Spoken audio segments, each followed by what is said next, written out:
Good afternoon to all of you joining us here today at the beautiful Harpa Concert Hall in Reykjavik, Iceland. And the warmest welcome to all of you joining us online from all around the world.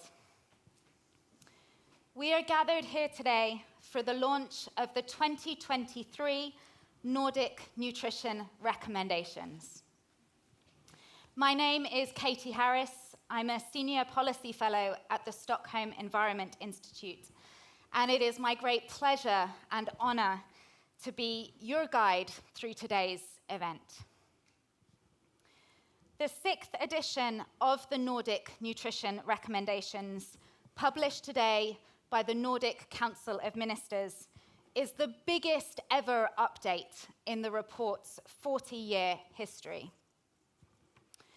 It is the result of a unique Nordic collaboration, 5 years in the making, involving the contributions of many hundreds of researchers and experts. It is now also the most comprehensive scientific basis in the world for how we should eat well, not only for our health, but for the health of our planet. The recommendations, based on the best available science on food consumption, health, and the environment, advocate for a more plant-based diet.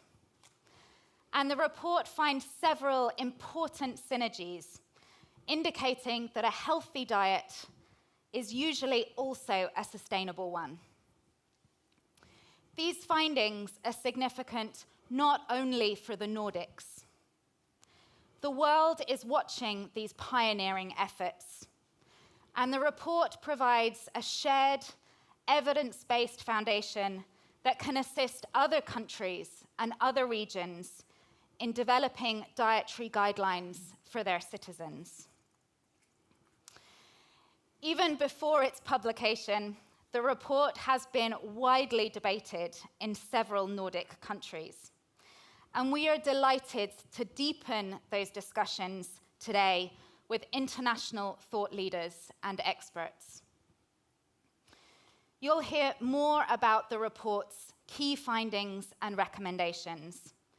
And together, we'll discuss the pathways towards sustainable and healthy diets for all. So let's get going. It is my great honor to welcome to the stage the Prime Minister of Iceland, Katrín Jakobsdóttir.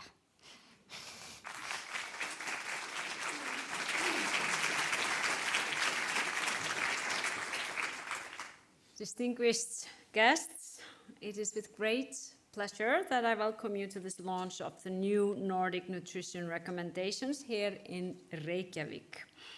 And the reason that we are here is the fact that Iceland is now chairing the Nordic Council of Ministers, and it is a real pleasure that these recommendations are actually being presented here in Iceland. Our focus for our chairmanship program this year is an emphasis on peace, as well as our strong ambition to make the Nordic region green, competitive, and socially sustainable. And this is part of our vision for 2030 to make the Nordic countries one of the most sustainable and integrated regions in the world. And one of the most powerful ways to bring about green sustainability in our region and anywhere in the world is through food, which leads us to the topic of the day. Because food is not just a personal issue, it's also a highly political issue. Food can be a source of joy, but it's also actually a question of survival. It's a question of resilience, and it really can define not just your personal life, but also your society. We sometimes say to eat well is often to live well. But what is to eat well? Well, the notion of that is changing as we become more and more conscious about the climate crisis, the biodiversity crisis, and the fact that everything we do for example, how we eat affects our planet. Now, so how can we know how to eat well? The Nordic Nutrition Recommendation is actually a long-standing Nordic collaboration, and for the last 40 plus years, we have joined forces to produce the best scientific data that can support the Nordic citizens in making informed choices on what to eat. The Nordic Nutrition Recommendations have been published in 5 editions to date, with the 6th one being launched here today. And it's a moment of pride to have that launch here in Iceland. Years of work, considerable financing from the Nordic countries, assessment, revision, and analysis, and now here we are to really talk about the new recommendations for 2023, which are called, because we love to use abbreviations in international collaborations, NNR 2023. I was told that I should use that. I hate to use abbreviations, but I know we always do that in international collaboration. So we will get here the latest scientific guidance on how to eat for our health without causing havoc for the environment. The Nordic green transitions actually starts with our foods, and the new edition of the Nordic Nutrition Recommendation clearly shows the link between health and climate and the need for climate action that consider all sectors and aspects of our lives. The NNR 2023 has for the first time integrated environmental aspects into the recommendations, and changing our food consumption is a key element for a just green transition. So this is not just an important product not only for Nordic public health, but also for our environmental footprints. And actually there is a lot of similarities between public health and environmental thought, because they require both that we think long-term, that we actually make very informed decisions, that we build our decisions on data, and with this launch we actually get a new set of data to build on our policy for the future. This actually harmonizes also very well with what we have been doing in policy making here in Iceland, where we have been strengthening our national framework for sustainable development with a new cooperation platform called Sustainable Iceland. And we have established a large sustainability council with the members of the government, local governments, business societies, the social partners, and NGOs across the society. At the same time, we have been implementing well-being indicators and well-being priorities. We actually had a very successful well-being forum here in Harpa, Reykjavik, last week, where we came together with the World Health Organizations to talk about how we can actually improve the well-being of our societies and to ensure a healthier, fairer, and a more prosperous future for the coming generations. I had the honor of being appointed as a champion for the Well-Being Economy Initiative for the World Health Organization, and my role is to raise awareness among European and global governments and intergovernmental bodies of the imperatives and benefits of shifting towards well-being economies. So I think this topic here today harmonizes very well with that, because what is more connected to well-being and sustainable development than the question we are facing today? How can we eat for our health at the same time that we preserve the health of our planet? This question sheds a clear light on the core challenge of making your societies truly sustainable, and I think it will be very interesting to hear your solutions regarding this important question. The NNR 2023 is a milestone in the long-standing Nordic collaboration on food and nutrition, and it's also a milestone for the Nordic countries in our joint commitment for Agenda 2030. And to mark this work here in Iceland during our presidency is extremely happy for all of us here in Iceland. I congratulate the work done by the NNR committee led by Professor Rune Blomhoff, and welcome to Iceland. And thank you for having the launch here in Reykjavik. And I also want to thank Karin Ellemann, the Secretary General of the Nordic Council. Your political leadership in bringing the NNR 2023 to launch is also much appreciated. Again, I welcome you to Iceland and I wish you a successful launch. This is the beginning of a very exciting new chapter and perhaps a new era of Nordic collaboration. Thank you.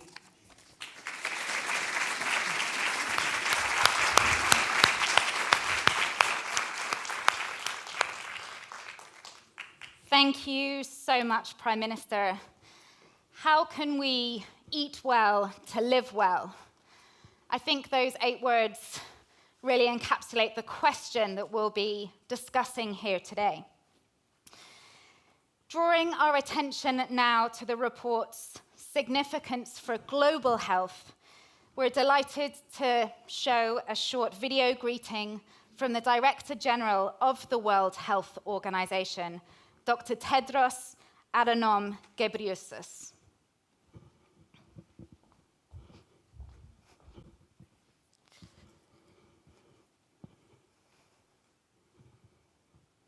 Excellencies, dear colleagues and friends, this new edition of the Nordic Nutrition Recommendations makes a powerful link between a healthy people and a healthy planet. We must work to promote and protect both.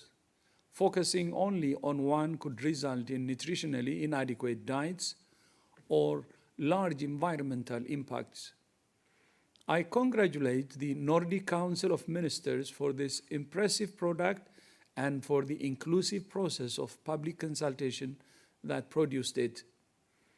The overarching recommendation, in line with current scientific literature, is to shift to plant-based diets.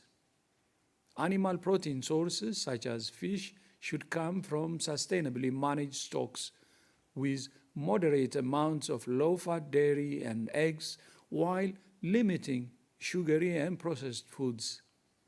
This year, WHO will release a new healthy diet guidelines in line with the Nordic Nutrition Recommendations, and will introduce a concept of healthy diet that considers sustainability and environmental impact. We're also working to make health central to climate negotiations. COP28 in the United Arab Emirates this year will feature the first dedicated health day and the first health and climate ministerial meeting to take place at a COP. Congratulations once again on this important contribution, and thank you all for your commitment to healthy people and a healthy planet. Let's give that a round of applause.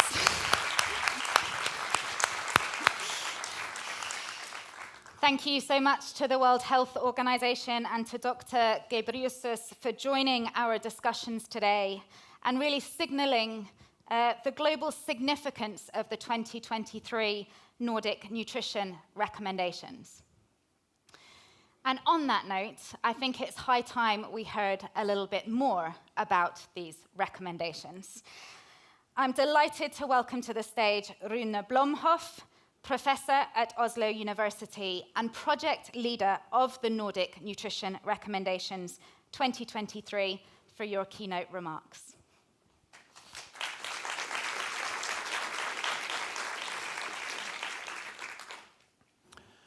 Okay. It is really great pleasure to present for you, give a very short presentation of the main aspects of the new Nordic Nutrition Recommendations. I hope this will inspire you to go into the digital version, which is the main edition of the NNR. So please go into the digital version to get more details. But this is a short, very brief presentation of what it's all about. You have heard NNR has a long and proud history. And I hope now we can continue that proud history. You should first remember that NNR is science advice to the authorities in each of these countries. Now, the authorities need to transform these into national recommendations and guidelines. So, the update of this recent edition of NNR started in 2016. Then the Nordic Council of Ministers decided to update. Then we used about 1.5 years to formulate together with the Nordic Council of Ministers the project description of this work. Then the work started in 2018. So The NNR report that is published today is a short summary, I would say, with 400 pages. And I would like to thank especially the NNR committee, and they are really the sole responsibility of the text and the recommendation and guidelines in this report. But in addition to these, the NNR committee, we have engaged a number of other scientists. It has been a broad process, democratic process. Many hundred scientists, mainly from Nordic countries and Baltic countries, but also from other countries, have participated and made significant contribution to this work. So it's truly a democratic and open process engaged in a lot of scientists that really needs credit for this work. You should look forward to the extended version of this report. It will be published in this fall.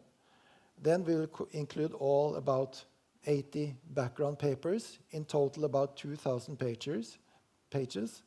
So that will be the extended NNR report with a lot of details. And why it is so large? It is because we would like to be very transparent. Everybody should go in and look at every details to see how we have arrived at these values and these recommendations. This year, this edition, also the 3 Baltic countries have been invited, and I think that was a very clever idea because they have used for many years also the NNR as a background for their national policies. So that is why we also invited them as members of the NNR committee this time.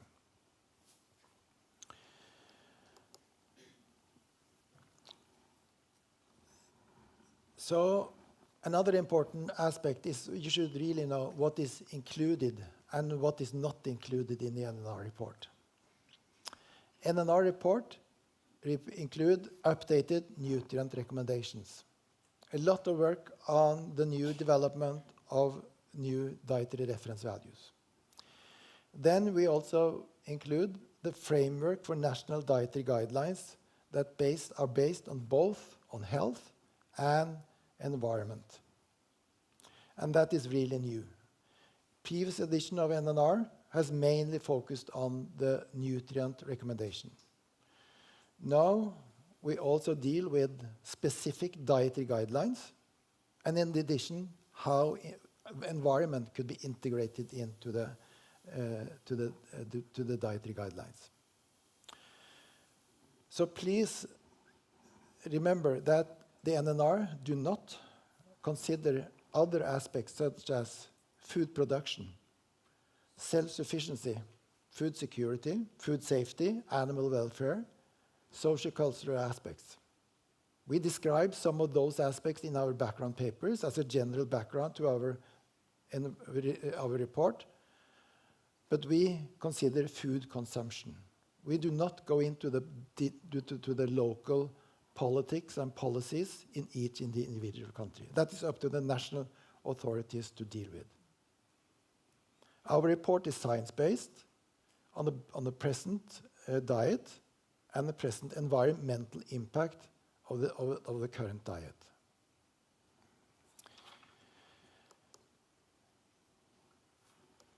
So the main overall conclusion from this huge report is that we recommend a predominantly plant-based diet, high in vegetables, fruits, berries, pulses, potatoes, and whole grains.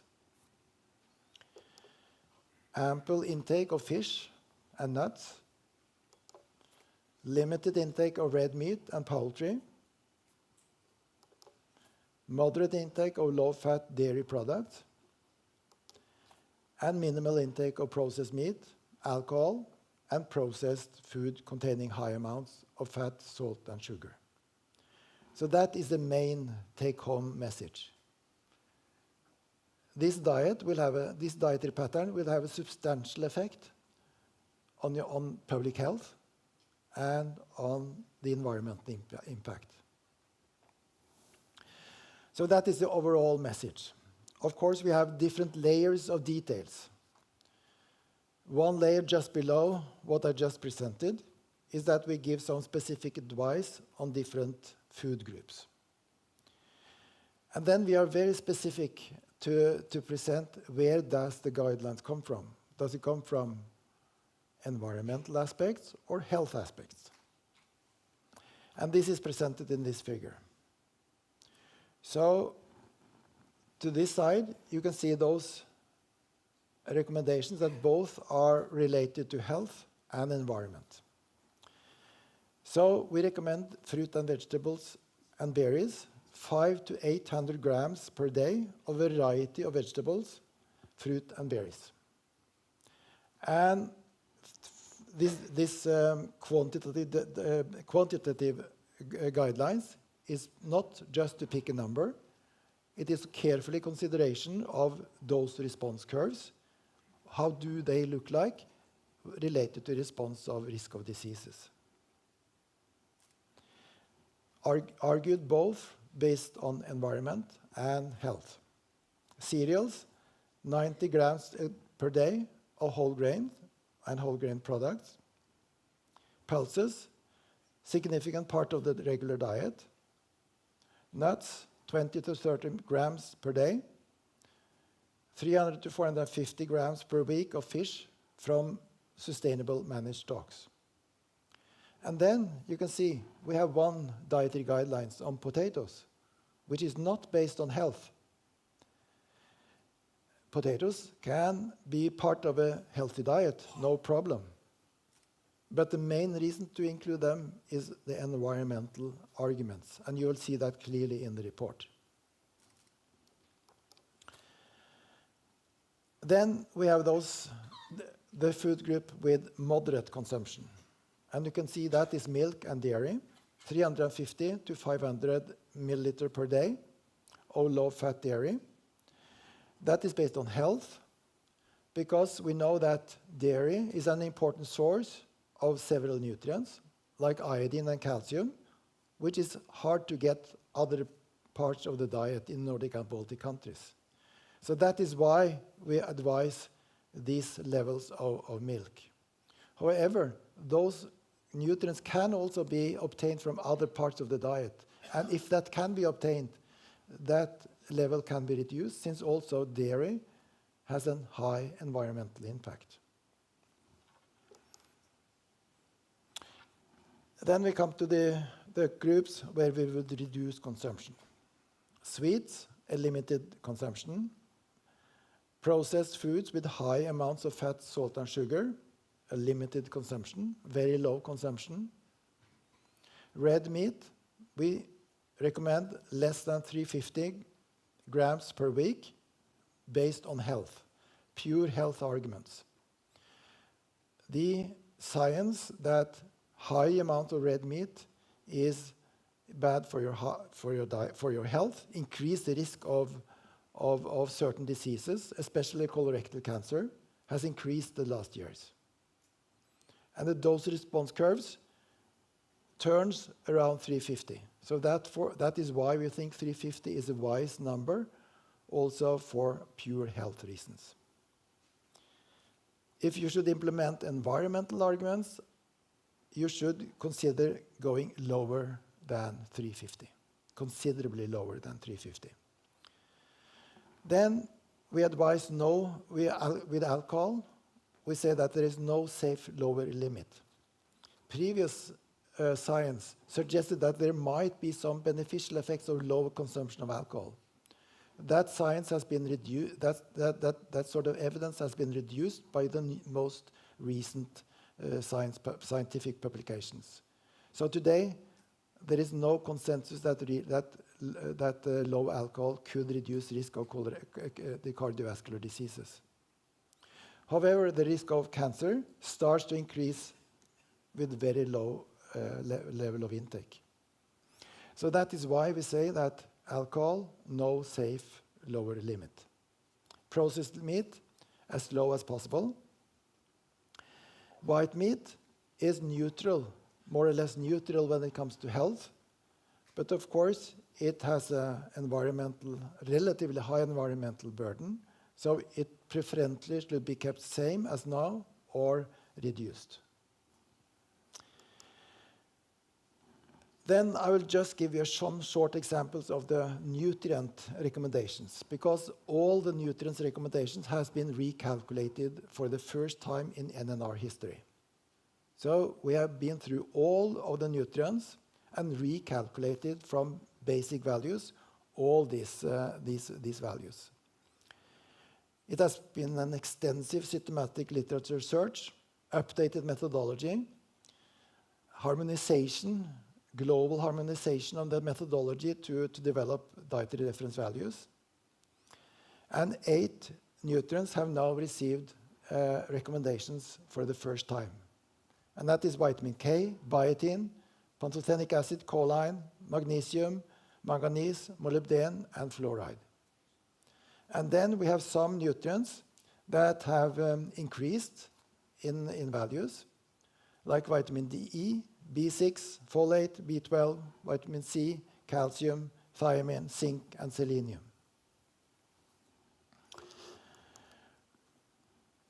What we really have been able to do here is also to use cutting-edge methodology to really develop the best possible dietary reference values and food-based dietary guidelines.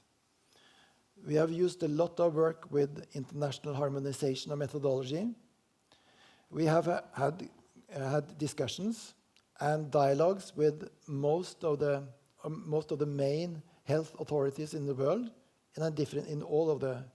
all over the world, to really improve the quality of the review process and the methodology. So I think we have also selected a very transparent documentation process so that everybody can go in and really find the arguments for these recommendations. So I think it is a unique report. I think that no other region have this kind of report and this kind of a collaboration that we present today. And I think that Nordic Council of Ministers was very brave in 2018 when they decided not only to include nutrient recommendation, but also specific guidelines on foods, and especially to include environmental aspects of food consumption. So I think this is a groundbreaking report, high scientific quality, and the best possible background and documentation to develop policies that significantly reduce burden of diet-related diseases in the Nordic and Baltic countries, and at the same time reduce environmental impact of our food consumption. And finally, what I think is striking is that the same diet is the one dietary pattern that improve our health and also save the planet. So there is a strong synergy here. So now we submit the report, the scientific report, to the 8 Nordic and Baltic countries. And now it's up to you to implement the NNR 2023. Thank you.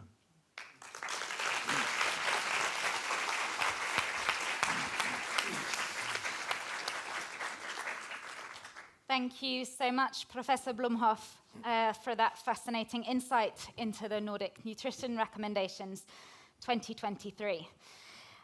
I would like to ask you a couple of questions, and in the interest of time, ask you to give you about a minute for your responses, so no pressure.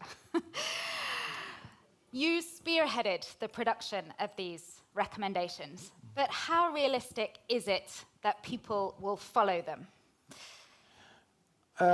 We don't really care about that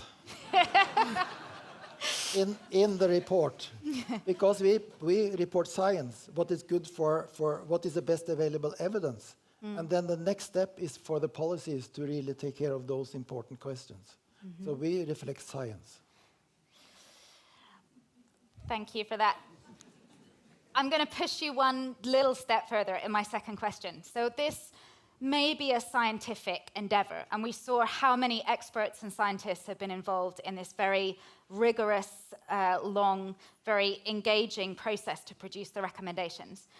But it is also one with political implications. And I'd love to hear just your perspectives for a moment on the current political reactions to the recommendations. I think we are invited for this. We have been very open. We have had more than 60 public consultations in the last 1.5 years. So we have invited for this discussion. I think it's really important to be open, transparent, and I love all these reactions. I think it's good. It's fine. And in that manner, we developed the best possible scientific report and also the best policies. Thank you so much, Professor Blumhoff. Wonderful. Let's give him another round of applause.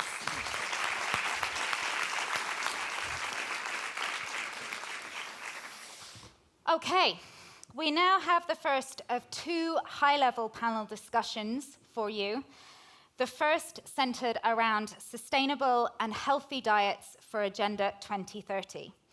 So I'd love to welcome to the stage Karen Elman, Secretary General of the Nordic Council of Ministers, Stefanos Fotiou, Director of the UN Food Systems Coordination Hub and FAO Office of the Sustainable Development Goals, and João Campari, Global Practice Leader at WWF.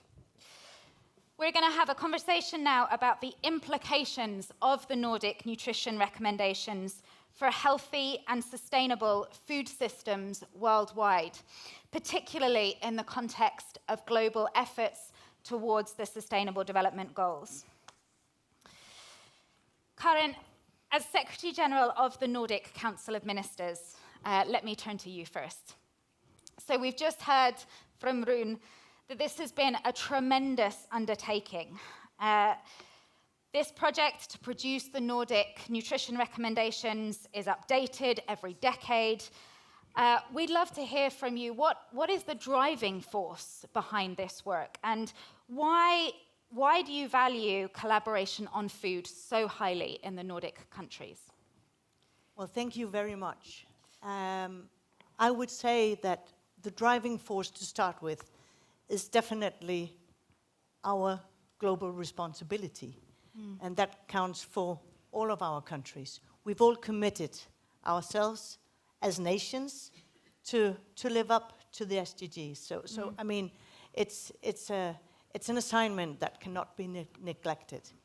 And then secondly, well, taking this brave step and actually combining that food and environment are interlinked, and then insisting on getting in depth with that best available knowledge is something that, I mean, that decision was made back in 2018 from brave ministers of environment, of fisheries, agriculture, and so on. So that's because it's very difficult to do that in a small nation. And together in the Nordics, I mean, we are the 11th largest economy in the world. And when we combine our efforts and combine science and all the researchers and all the public funding actually invested in having this kind of access, that's what, well, made it possible and makes it possible. So an obligation and also a possibility. An opportunity. Definitely. Thank you so much, Karen. And I'd love to pick up on this global responsibility with Stefanos, Director of the UN Food Systems Coordination Hub and the FAO Office of the SDGs. Can you place these recommendations into a broader context for us? So what role do you think that the 2023 Nordic Nutrition Recommendations can have for sustainable and healthy food systems worldwide? How does this global responsibility translate into global action for healthy and sustainable diets? Thank you very much. And I think I'll have something, I'll go 3+1 messages on how you take this sub-regional message and you make it global. The 3, I have thought about them. The one came to me just 5 minutes before, and I'll tell you what's the last one. The first is that multilateralism is really needed if we want to address the global sustainability problems. We are just 7 years before the end of the 2030 agenda. We are going nowhere on this. So I think this example of Nordic countries on how they put science together in order to produce something that it makes good for people and the planet and prosperity is a big message. Second message, I really like the substance of these recommendations, because when I listened to them for second time this morning, I thought that a catchy phrase is that you can still have a healthy diet, save your planet, and put meat in your plate. So there is something there that it's a balanced recommendation. And I think this idea of a balanced recommendation is very important. The third is that indeed a healthy diet has a very big mitigation potential for the environment, a very big health potential for the people, and of course a prosperity potential, because when we talk about changing the diets, it's about changing the entire spectrum of consumption and production in the food systems. And it's not only about the way we produce the food and what food to produce, but what are the lifestyles of the consumers. The plus one message came to me after the last answer of the professor. He says, we don't care about what the politicians might think because we are the scientists. And I think this is the big message. Science is non-negotiable and it's not debatable. So you need to take it as politicians, the science, and you need to do whatever you feel responsibility as elected leaders to do. But science, and especially science on food systems, is not negotiable. Thank you so much, Stefanos. I'm going to turn actually now to João on this particular point, because a lot of the debate that we've seen, even before the launch of the recommendations, has been on their economic implications. And I'd love to hear from you a little bit more about the challenges, these trade-offs that may exist, but also what possibilities you see to overcome them. How can we align environmentally sustainable food systems with economically sustainable food systems? And are there examples that we can draw upon from elsewhere in the world? Thanks, Katie. Look, delighted to be here at WWF. We are very positive and supportive of the NNR. So thank you, Professor, for explaining us what it's all about. Because human and planetary health cannot be two opposite sides of the same coin. We need to embrace them together. Now, this will enable us to enrich the opportunities that are ahead of us in terms of being creative and innovative about how we can fix environmental problems by eating well, while respecting our own, improving our own human health. Now, we cannot be naive to think that there are not challenges or trade-offs, right? So I keep thinking as I hear, but these trade-offs are mostly associated with the things that the report is not about, and it was well articulated by the professor. I keep thinking of the supply chain actors, right? I mean, there is an architecture to the supply chain that enables farmers, fishers, food processors, retailers to bring food from farm to fork. What will happen to this supply chain architecture as we move forward, right? There are trade-offs in them. So I keep thinking, like when you asked about the trade-offs, it's not new trade-offs. There are trade-offs that we're facing right now, right? There is a report from the Food and Land Use Coalition that came out 2 years ago, and that stated that the market value of the food system was $10 trillion per year.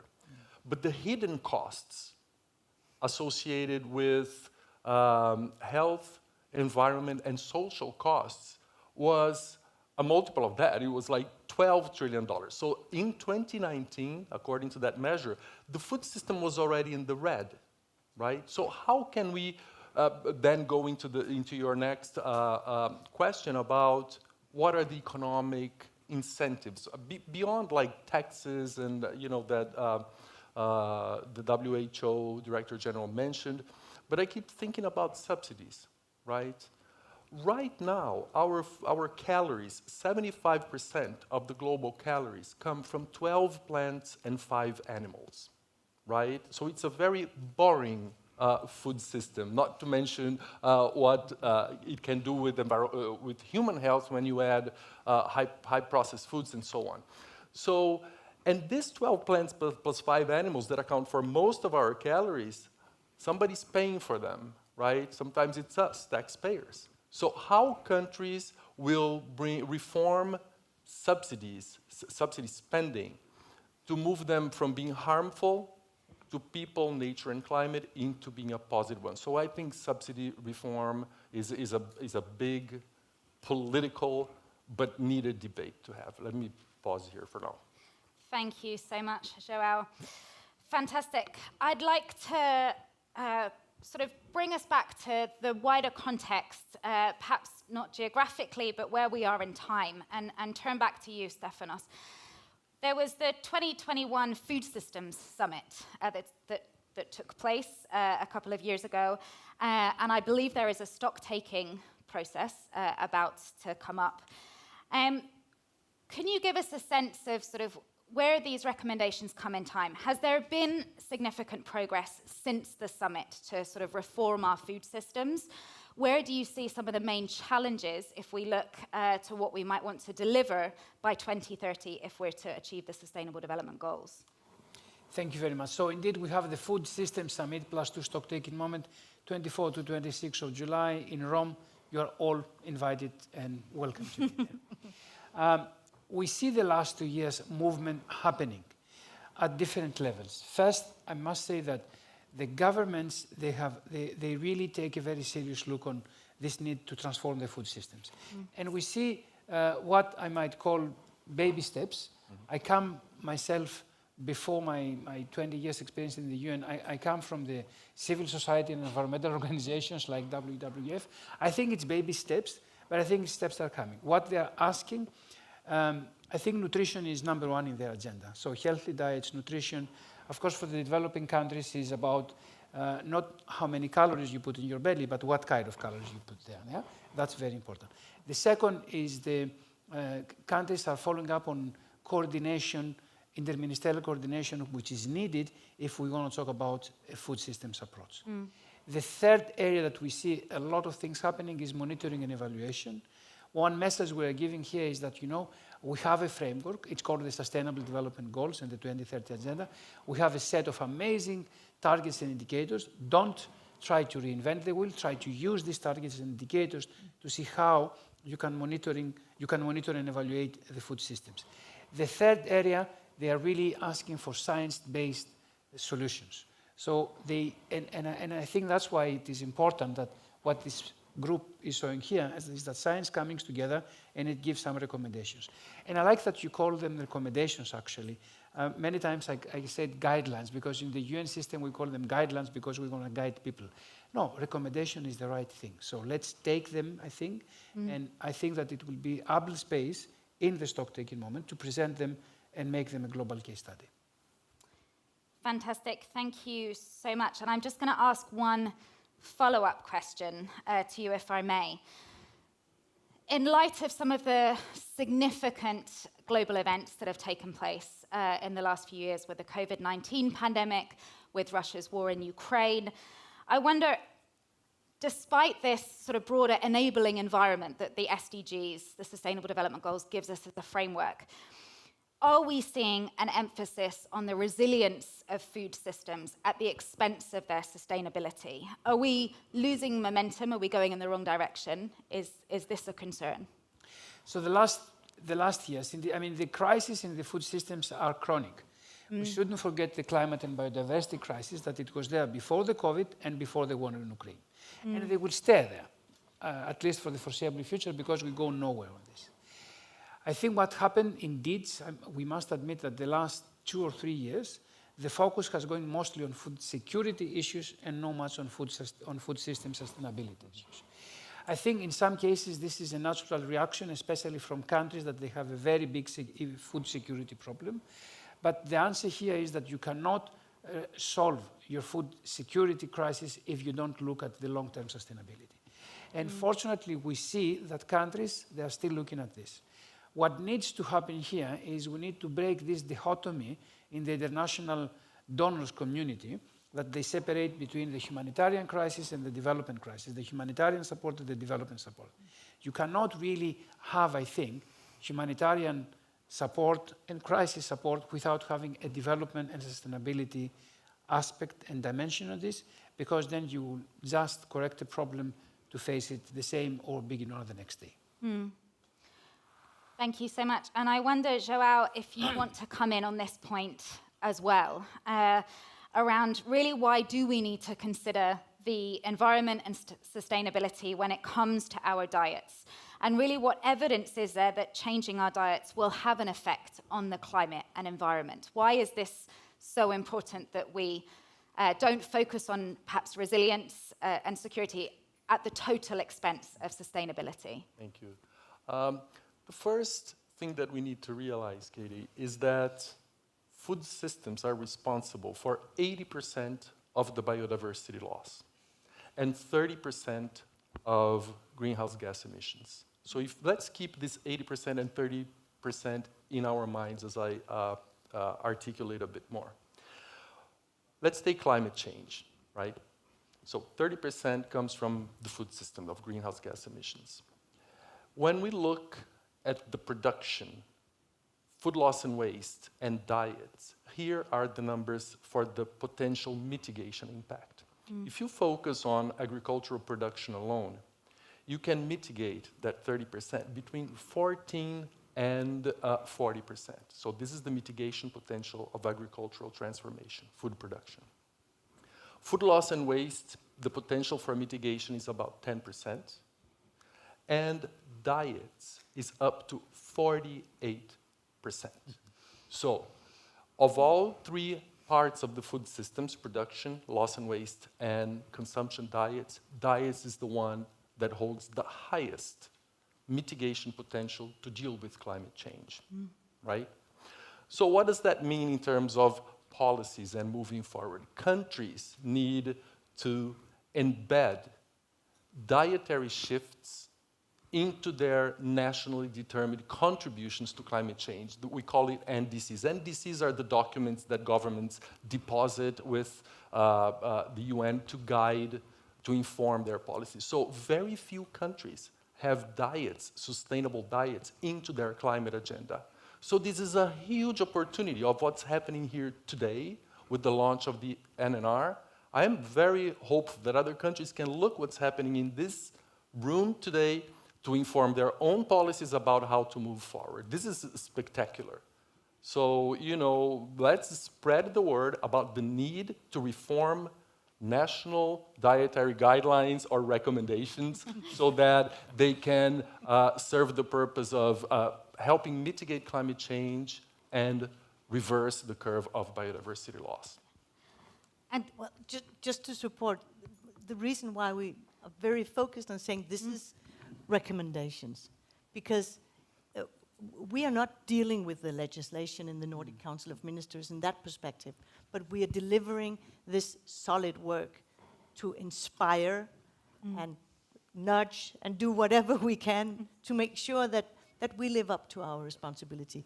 That's when it comes to the SDGs, but also within the Nordic region, where we have our own vision of becoming, as the Prime Minister said, the most sustainable the most sustainable, competitive, and integrated region by 2030. So, but just to bring a tiny subject as well into the discussion, also in our Nordic countries, in our region, and in the Baltic states, we're also facing something else, which also is interlinked, and that's the issues of obesity and a lot of health issues that is really needs to be dealt with as well when we talk about these recommendations. So, it's all interlinked, and it's all also a matter of how do we actually make sure that this is also in a sustainable and also financial sane way. Yeah. It's all integrated. I couldn't agree more. Karen, we've heard from your two peers in this panel about why they think sort of taking the step of really integrating the environmental aspects is so critical for food systems, for the health of our planet, for our climate, and so on. I'd love to hear a bit more about why you felt as Nordic food and agricultural ministries, like why did they decide to integrate environmental aspects in this new edition? What made that so important? Well, I think I already said it. It's our obligation, Yeah. for one, and it's also, well, again, said before, it's interlinked. You cannot, today, with the knowledge we have, with the climate crisis, with the biodiversity crisis and all, you cannot just mainly focus on health, on the food, on the dietary alone, because the aspects and the connectivity to the environmental impact, of course it's interlinked. Yeah. So, but yes, it was a brave step. It was actually very brave to make that kind of decision back in 2018. And this tremendous work that has been going on now for 5 years. I mean, researchers are sitting here, they've been in the committee, they've been working hard for 5 years. Yeah. And coming out today and just finally launching this report, that is, I'm really grateful for the response. And of course there's a heavy debate going on. We need that. And I really think it's important what have been said about the transparency, about the way the whole report has been produced. Yeah. So actually getting into all the pages, if you would like, to really look into the details of how they have come up with these recommendations. Thank you so much. We've talked a lot about the impetus for these recommendations, but perhaps we can have a brief conversation around the sort of the challenges and opportunities that are presented in implementing them. And we understand this is not the responsibility of the report's authors. They are passing the baton to others. But still, I think it's a good conversation for us to have here today on what might be some of the challenges and again, opportunities in implementing them. So, João, maybe I can turn to you for your initial thoughts on the challenges, but also the opportunities of implementing these recommendations. And can we learn sort of beyond the Nordic region? Can we look to examples, lessons from other places to help us in that journey? Sure.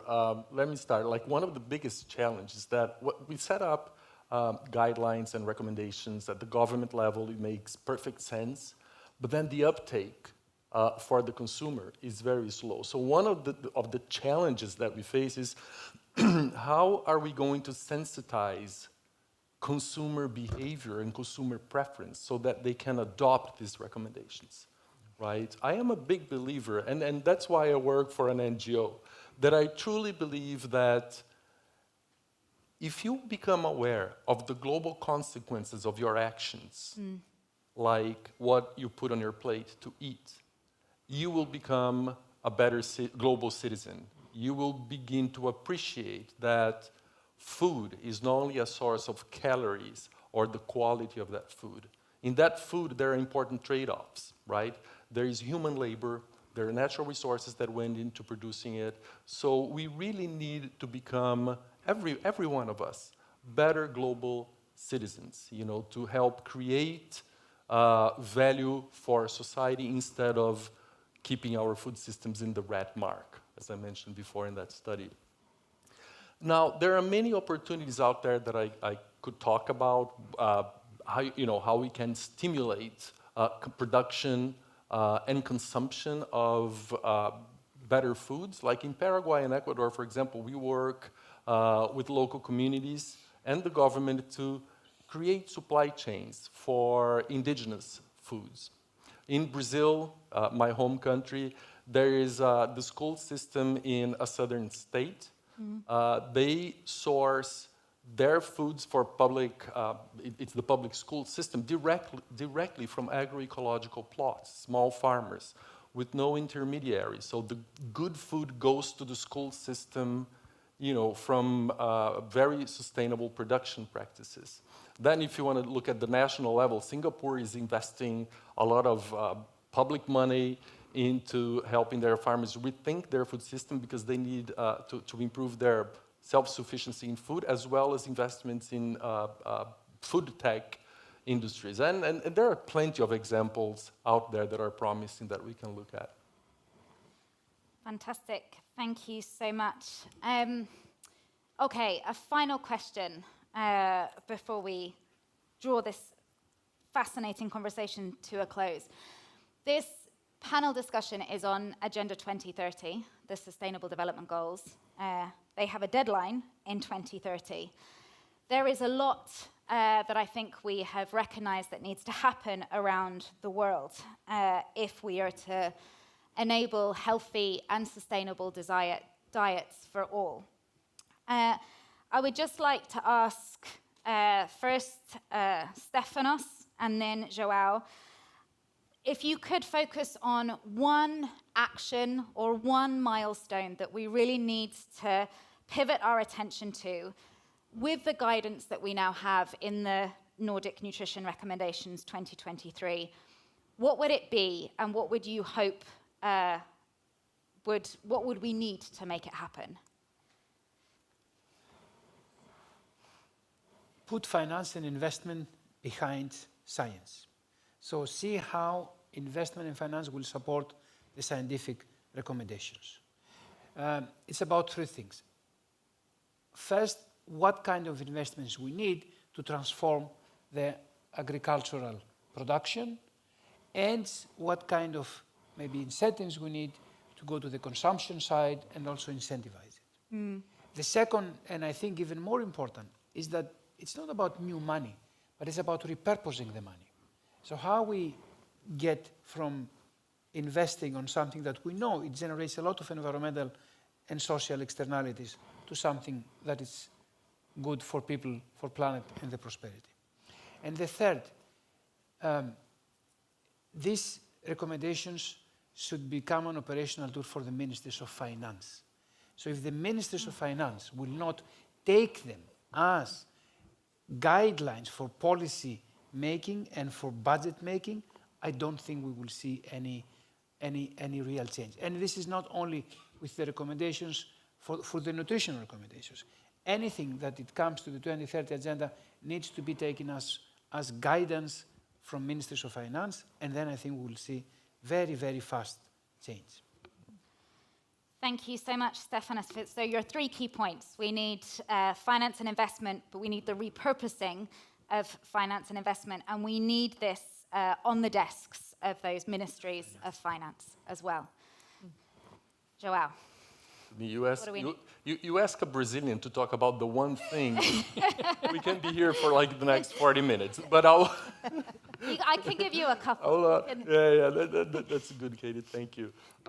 Look, if there is one thing that I could hope for, we have COP28 coming up. We have the global biodiversity framework being implemented. I would like for the Nordics to challenge other countries before COP28 to do what you did here. And provoke, in the good way, countries to think about what their citizens are eating and whether they're eating foods that promote environmental health as much as they do human health. Probably both need to be improved together like you did here. So a challenge of the countries out there before COP28 would be amazing to have. Thank you. Well, thank you for that one. Sure, we will do that. And just, you know, on your comment about pointing at the ministers of finance, I used to be a Danish politician before being Secretary General. I used to be a Minister of Environment. And I remember that we always could agree on different issues, and then we would all agree on pointing at the Minister of Finance. And that's not always the answer. Okay. Because honestly, in our countries, in this part of the world, in this region, I really see the businesses being so much aware and so innovative and so very much at the forefront when it comes to actually developing new production methods and actually, you know, making sure that we as citizens also have a very informed choice when we go to the supermarket to fill up the basket, and when we come home in our kitchens. We are very well informed. And of course, with this report, There's so much more to learn now, and it's of course the interlink between nutrition and environment. And some of the reactions from a lot of citizens today is like, but it's obvious, of course. That's not strange. So of course, this needs incentives and that kind of support. And I'm fully, very safe being a citizen in a Nordic country, because we have those kind of politicians who actually are brave people. And then what you asked us to do is even to bring it further, and we'll do that. Thank you so much, Karen. And I'm going to turn to you for this very last cheeky question. We were talking earlier, there's some beautiful lava rocks here, perhaps symbolizing a journey, a pathway for what comes next. And I'd love to hear, just for your closing remarks, about what you hope the journey will be from here. More continued public debate, more discussion of how we handle these trade-offs. Yeah, those two are two things, because a lot of things are going on, a lot of things need to continue. So of course we need to continue this dialogue. And just to let you know that this report, the last issue, was downloaded like 300,000 times. This one is going to be downloaded so much more. Yeah. That's what we need to do. We need to make sure that we all carry the knowledge on our shoulders. It's our responsibility wherever we are to make sure that we have this kind of knowledge, because with that kind of knowledge, we can act in a safe way. So we need to be on all the levels, on all the shelves. Fantastic. Thank you so much. Let's give our panelists a round of applause.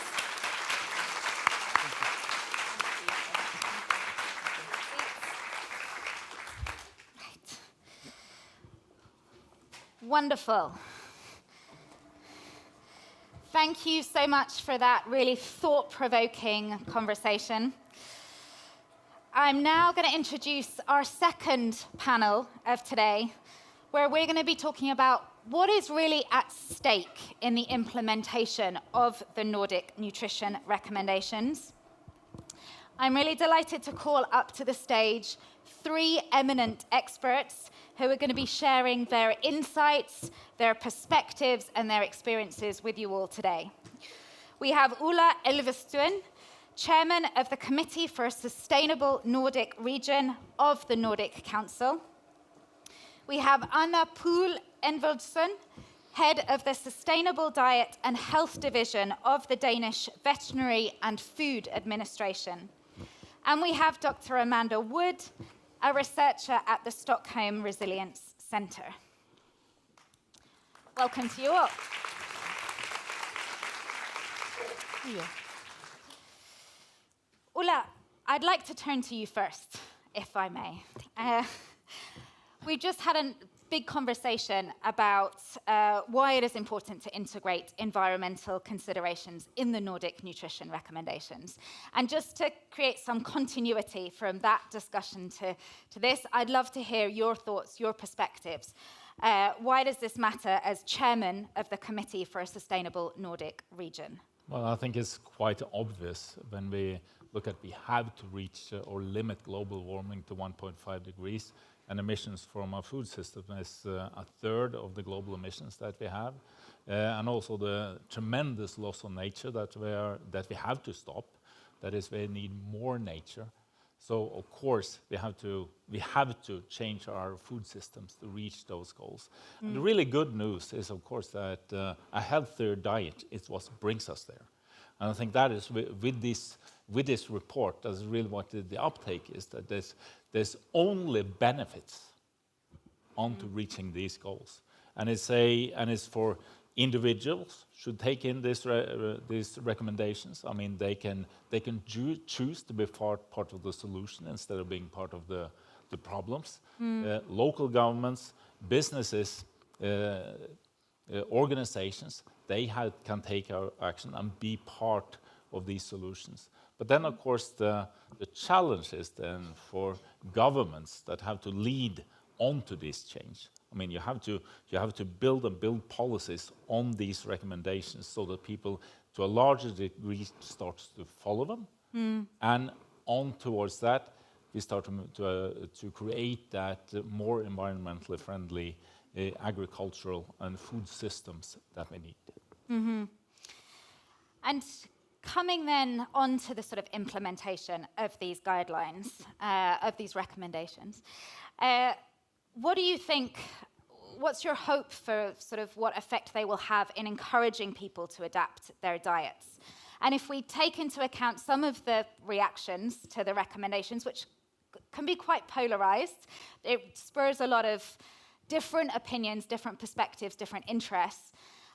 Do you think these reactions will affect the implementation of these guidelines, will affect sort of the drive to encourage people to adapt their diets? First of all, it's a very good thing that you have a lot of reactions. I think that's a good thing. And if we talk to general public, I think they are used to having recommendations on their diets. I mean, you see them everywhere. Here, finally, you have one that's really strongly scientifically based. So that is something we have to build on. But the challenge it is, as I said, it's to motivate on every level, because you need that mobilization on every level to reach the goals that we have. But then, of course, and that can be different from country to country, how do we change our agricultural policies so that we make them more environmentally friendly, that you have a regenerative agricultural policies, more organic too, but how do we balance this? So, of course, you have the discussion about meat production will be there immediately, but how do we balance these policies so that the food production that we have, that the agricultural production we have,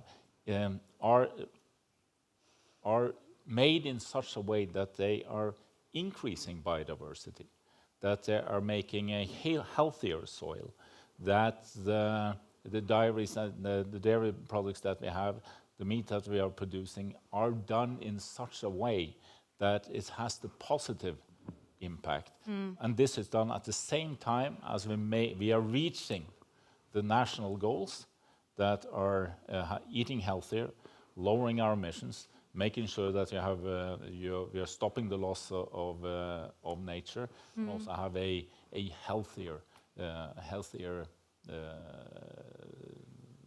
the soils that we have become healthier over time.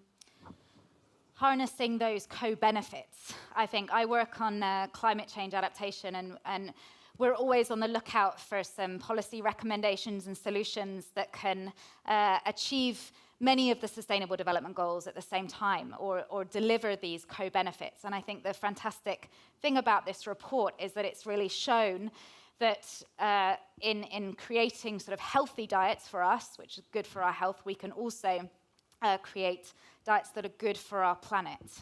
Anna, I'd love to turn to you next, because you launched the Climate Dietary Guidelines in Denmark in 2021. And I'm really curious to hear about how did you achieve this balance that we're looking for? And what was the reaction to these guidelines in Denmark? Well, at the time when we launched our guidelines, we had a lot of debate regarding greenhouse gas emissions and different ways to reduce it. But when we launched the guidelines, we sort of met two sides of reactions. One kind that was saying, you must be out of your mind telling me to only eat this small amount of meat every week. It's not going to happen. It is so wrong of you to combine health and climate. And, well, guidelines doesn't work anyway. That's one side of the debate. The other side of the debate, and luckily we met some strong voices there, they told us, oh, these guidelines are easy to follow. They are easy to understand. And finally, you are combining food, health, and climate.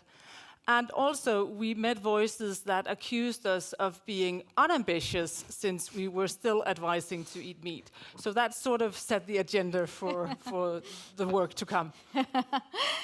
Thank you so much. And given that these were launched back in 2021, I'm just curious to know, do you still encounter these very distinct perspectives. There's quite a polarized debate.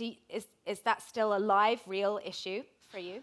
I think we're facing it when we do campaigns, when we communicate directly on social media to consumers. I think we're still facing this polarizing. But when it comes to professionals, professional kitchens, retailers, food industry, I think they have really accepted the guidelines and they are working along with us on implementing them in different kinds of way. So that's also to say that I think it's important to talk about these guidelines not only as a way to impact consumers, but as a way to impact the whole food system, because consumers can't change their eating habits on their own. So sorry to say. Absolutely. And what have you learned from that process? I mean, how did you manage to sort of bridge these different perspectives? What can we learn for the implementation of the Nordic Nutrition Recommendations 2023? Well, we learned a lot, and I don't think we have the time to tell you all about what we've learned. But if I should mention 3 very important things, I think what we first of all learned was that wording, how you talk about the guidelines, how you communicate them, and how you make them sound in the end is very, very important. We tested, for example, in Denmark, we tested the word plant-based versus plant-rich. And it showed up that if we use the word plant-based in Denmark, it's associated to vegan and vegetarian diets, and that was not at all our intentions. We also tested the words red meat, and it turned out that a lot of consumers saw this as half-cooked meat. So I think it's very, very important that if you start to talk about guidelines and formulate your guidelines in a new way, do yourself a favor and go test them whether they are understood in the way you hope that they will be understood.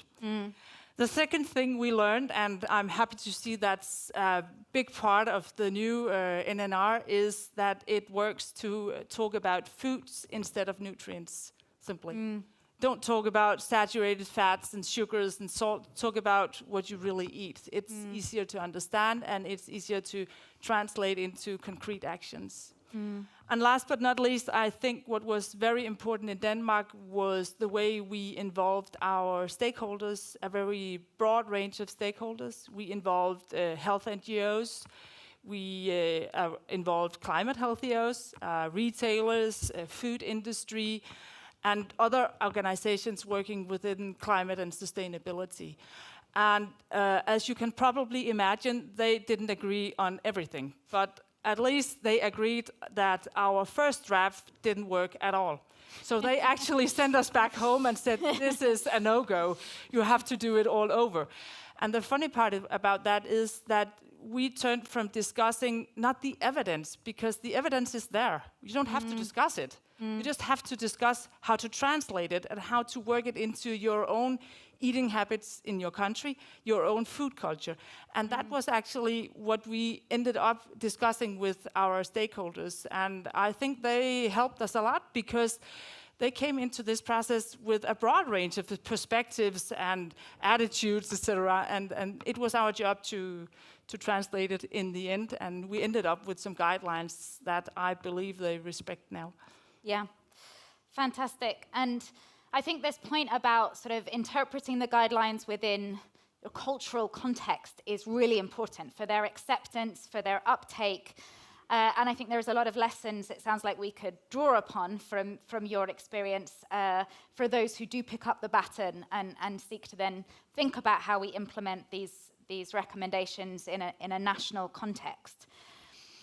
I'd also like to just get your perspective. So we've talked a bit about what we can learn from you, but a bit more about why, like how you see these recommendations being important for your work, and why is it important that the Nordic countries are joining forces, are doing this in a collaborative way, and really producing these recommendations together? Yes. Well, first of all, I'd say I'm really relieved that the Danish guidelines aligns well with the new NNR, so we don't have to do the work all over again. Secondly, the NNR has always, and I believe will also in the future, constitutes a very important foundation for our work, since it's the NNR that we build our guidelines upon, together with our food culture and the eating habits in Denmark. And that's a very good triangle, I think, because then you translate the recommendations into, sorry to the scientists, but a real world. I also think that the NNR works as an important product for our regulatory work concerning nutritional requirements in different food products. And I also think that we can use the NNR as a strong basis for a unified Nordic approach, for example, when it comes to nutritional labeling in the European Union and other things like that, where we have a common work to stand on together, and we don't have to discuss the evidence because it has already been discussed. It is there, so now we have the foundation to implement it. Fantastic. And Amanda, can I bring you in on this point? So we're now talking about the sort of implementation of the recommendations, and I keep referring to this like handing over of the baton metaphor, but who do we need to hand that baton to, and what do they need to do? What's your vision? What's your hope for how these recommendations now move into implementation? Yeah, thanks. Such an important question, but a very difficult question because there is so much to do. But I think first thing is first, and Rune mentioned this, is national authorities now need to take these NNR recommendations and integrate them into their national dietary guidelines. And specifically, this is the perfect opportunity for countries to more deeply embed environmental sustainability in the guidelines. And this may seem very obvious, but it's not a given if we look at some of the debates that have been going on. So that is the first thing. But then I think we need to not look at just implementing dietary guidelines. If we look at these in isolation without changing any other parts of the food system, as you're saying, consumers just can't change on their own, then we won't get very far. So we need to see this as part of a broader policy package, and that means we also need to invest in breaking down some of these decision-making silos. But then I think, has also been alluded to, we really need to put resource behind this implementation. They won't just be magically done. So for example, in Denmark, I think you have the Plant-Based Fund, which is trying to encourage plant-based food and production. We could do a similar thing for the implementation of these guidelines. I think the governments should come up with specific national consumption-based environmental targets for our diets, and that will help us better be able to benchmark when the recommendations and our current diets are meeting environmental goals. But I really think one thing we need to do is also everyone needs to be brave and kind of adopt a learning mindset. So I think we can't be afraid to try new things right now, and we can't afford to just brush off what we see as an immediate failure without learning from it. And I think a great example of this mindset has been Vinnova, the Swedish innovation agency. They're creating new innovation platforms for how we could do food system transformation. And it's based on the mission-based approach, and this is all about trying new things, making new collaborations, and then learning from our mistakes and moving on. So it's just about doing things differently at this point. Fantastic. And then the real need for innovation at this time. We don't have all the answers. So we need to sort of be brave, as you said, in thinking innovatively. You mentioned about food systems. Perhaps not everybody here knows what we really mean by food systems. And I'd love for you to just reflect a bit more on the significance of these recommendations for our wider food systems and for kind of systems change more broadly. How do these help sort of enable the transformations we might need in our food systems? So I think these can be a fantastic entry point to show us how our entire food system should be designed. So I think, for example, they can shape what we serve in public kitchens and in schools. I think they can shape our food environments. They can guide what is available to buy in stores, how we produce food, what we produce, and what we trade.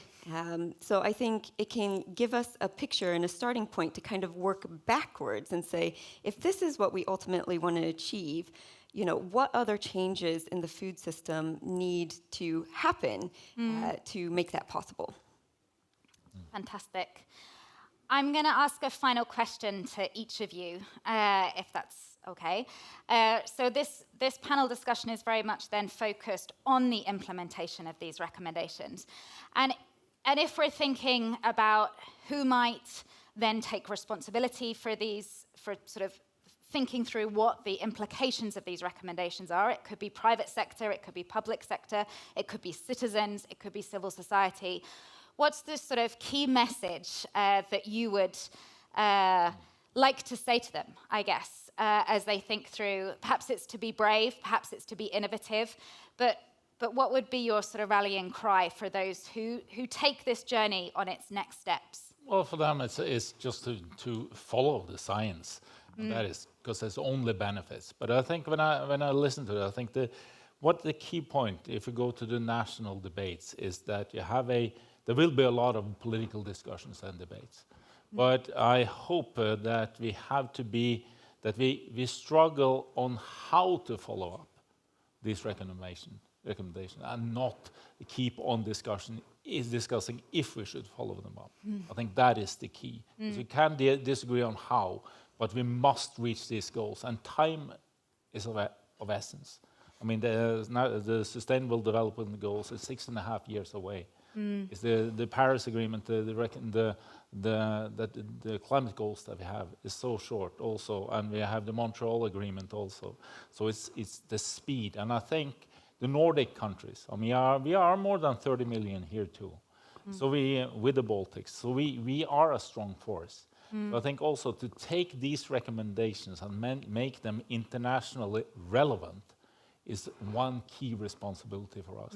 COP28 was mentioned, but it's really much broader than that. And if we not only can show the scientific base and the recommendation, but we also can show that we are countries that manage to follow up on those recommendations, that's when we really can make a difference and be a strong force also globally. Thank you so much, Ulla. Anna. Well, I think I will repeat a quote that Karen did earlier today. She said, no one can do everything, but everybody can do something. And I really hope that these guidelines will inspire every stakeholder, every actor within the food system to start doing something. Maybe you don't know exactly if it's going to work, but get started. And then we will have healthier and more sustainable foods and more healthier and more sustainable eating habits. And we need that. We do. Thank you, Anna. Amanda. Yeah, I couldn't agree more. As a researcher, thank you. Follow the science. Yes, please. But I think one main message would be that we really need to look at this as part of a coherent policy package. So we really can't be afraid to work with everyone, even our kind of non-traditional friends. But we really need to make sure that this is one part of a bigger picture to create sustainable food systems. Thank you so much. Thank you, everyone. Let's give them a round of applause.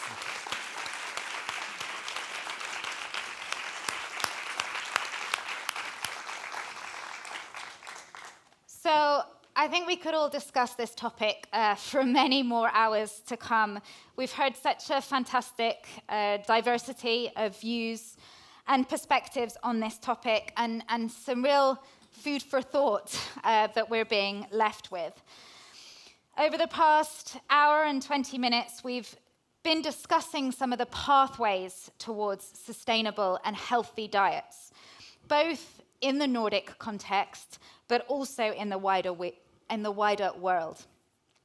We have revealed some key synergies that represent opportunities for us to build upon. We have also raised some of the important trade-offs that are spurring a lot of the public debate about the launch of these recommendations. We've reflected on best practices, both from within the Nordic context, but also from beyond. And we have rallied around what must happen next. For the final reflections in our event here today, it is my pleasure and honor to turn to Svandís Svavarsdóttir, Iceland's Minister of Food, Agriculture and Fisheries. Please, the floor is yours.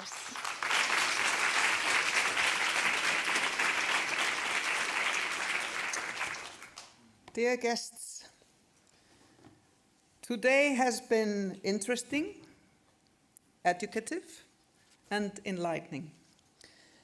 Although I am now and today the Minister of Food, Agriculture and Fisheries, as already mentioned, I have in the past served as both Minister of Health and sooner as a Minister for the Environment. And these three ministries share a common thread: health. That is the health of animals, health of people, health of the environment, health of the planet. The World Health Organization has named this approach One Health and describes it as an integrated, unifying approach to balance and optimize the health of people, animals, and the environment. And it is, for example, relevant for food and water safety, nutrition, and the control of diseases that can spread between animals and humans. In my opinion, it is important that we remember that there is an unbreakable link between these different aspects of health. We must preserve our planet and our environment in order to maintain the health of people and the health of animals. My current portfolio primarily concerns the production side rather than consumption, and of course the Ministry of Health and its agencies handle the consumption aspect and will take today's recommendations, I'm sure, into consideration in their work. Consequently, sustainable food production and food systems must be our guiding principle. Science should lead the way in driving innovation and technological development to achieve this goal. Additionally, making informed decisions about the food we consume is equally important. In my ministry, we have focused on improving food production, making it greener, more efficient, and adaptable to a changing world. The industries, agriculture, aquaculture, and fisheries are, through a variety of initiatives, taking strides toward the same goal. Their leadership and ambition are paramount to ensure success. Food consumption patterns are constantly evolving, and it is crucial to realize that future food might differ from what we are accustomed to today. The diet of people in Iceland has changed enormously just in my lifetime, and likely it will continue to change. Therefore, it is essential for all of us to prioritize future food production and consider how we can feed as many people as possible using minimal resources in a sustainable manner. Simply put, we need to do more with less.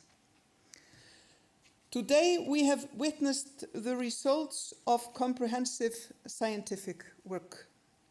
These findings are not only valuable, but also significant in guiding our policy and decision-making processes regarding future food production, public health, and the environment. It is important to note that the purpose of the NNR is to provide advice on food consumption, not on production methods. Food production must be based entirely on the values of sustainable development. Like the rest of the world, we are faced with producing food for ever-growing populations. The impact of food production on climate, ecosystems, and natural resources is increasing and, in many cases, has a negative impact. It is very important to always keep in mind that in parallel with increasing production, we need actions that curb the emission of greenhouse gases, We need to limit the impact of negative impacts on the ecosystems, biodiversity, and promote circular economy. The prerequisite for us to achieve these environmental goals is the circular economy, and everyone needs to participate in it, producers, the market, as well as the consumers. The NNR report highlights the importance of using science to improve our food production methods. It emphasizes that continuing with business as usual is not viable.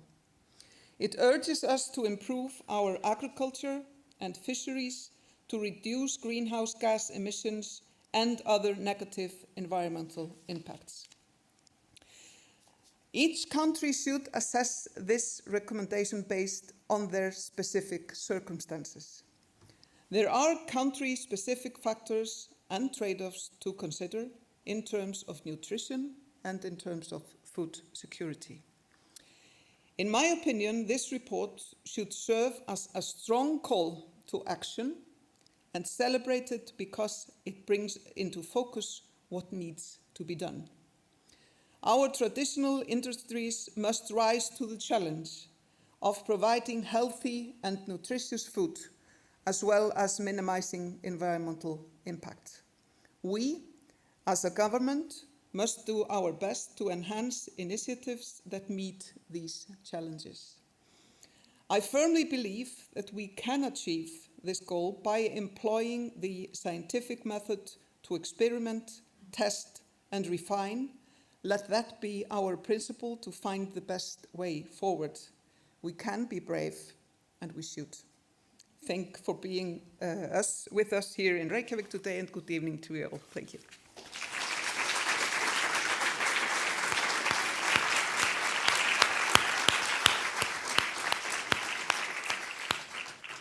Thank you so much, Minister Svavarsdottir, on encouraging us all to rise to the challenge and to be brave in our endeavour to do so. I'm now delighted to welcome back up to the stage Karen Elman, Secretary General of the Nordic Council of Ministers, to present a small gift of appreciation to Runa. Thank you so much. Let's give her a hand because you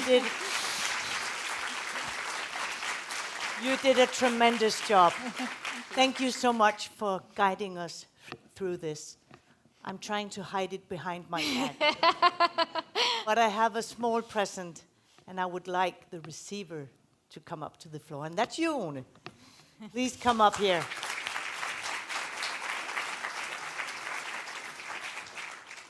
Earlier today, I talked about your work and all your colleagues in it, but now you're the one in charge. I named it, all the work you did, Labor of Love. I think you did a tremendous job, and I really want to thank you also for standing up for all the research you found here, provided for us, and that you're still active in media, the huge pressure on your shoulders. Thank you for being so brave. Keep on being that. And this is just a small present from the land of fire and ice to the man of fire and ice. Here you go. Thank you. Thank you.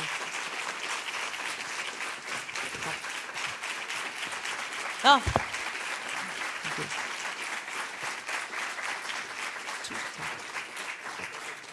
you. Okay. Over to you. I would like to just finish by extending our deepest thanks and gratitude to all our eminent speakers today. Let's just give them a final round of applause. On a personal note, to the fantastic organisers of this event that have made my job tremendously easy and have just put on such a professional and real thought-provoking and engaging event. So to the organising team at the Nordic Council of Ministers, thank you so much.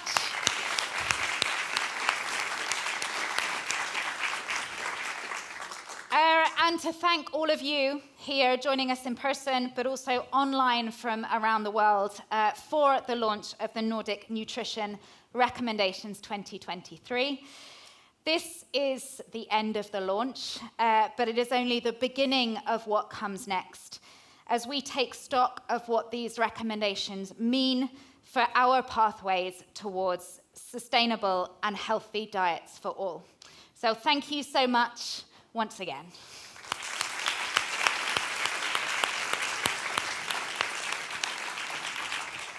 For those of us here in the room, a small announcement that there will now be an opportunity for us to mingle over some refreshments until about 5 p.m.